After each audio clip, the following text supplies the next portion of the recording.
So anytime the wind is blowing from the northwest, I tend to smell it. It's like being inside of a Pine Sol bottle. You can taste it in your mouth almost.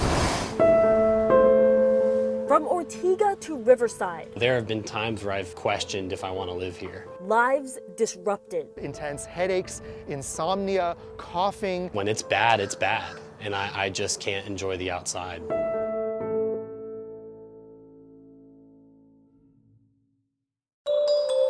What am I breathing in? What will she breathe in when she's born? What residents call a sickening, vile odor, reported more than 700 times to the city of Jacksonville between October and May leads to a civil lawsuit and a cease and desist order last December. The factory's been on Lane Avenue since the 1930s, turning crude sulfate turpentine into fragrances for air fresheners and deodorants. A process that generates thousands of pounds of hazardous emissions. In addition, nearby residents claim, to a terrible smell. All of a sudden, I was hit with this intense chemical smell, which I had never witnessed before. International Flavors and Fragrances acquired the plant in 2000. I would say it's 2-3 times a week. But nearby residents have complained about it for years. Sometimes it smells like a septic smell. It's not good. It's terrible. When you walk out the door in the morning, it just takes your breath.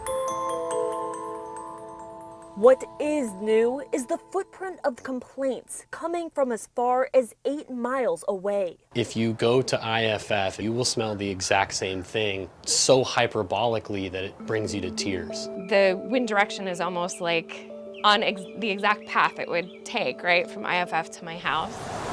The company disputes that the odors are coming from IFF. Spokesperson Michael Munns cites the company's odor study, which says it captures all vapors from the turpentine it processes and incinerates them in the boiler.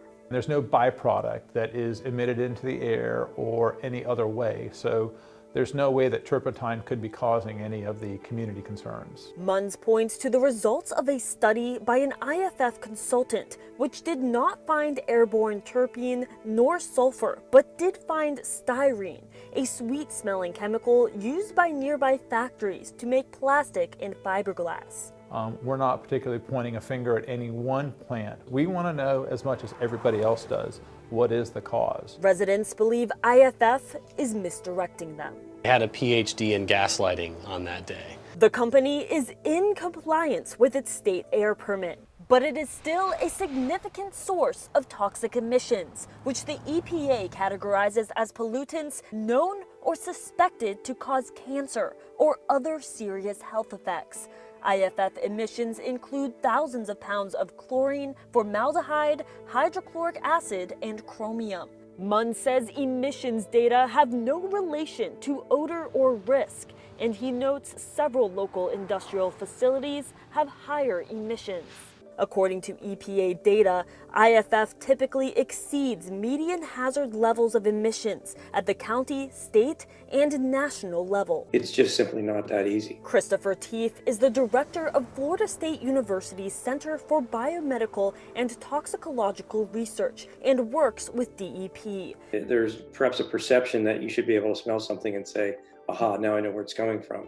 It's virtually never that way. He says locating the source of a particular smell isn't easy. City officials are considering spending $80,000 for a year-long study to help pinpoint the source of the odor.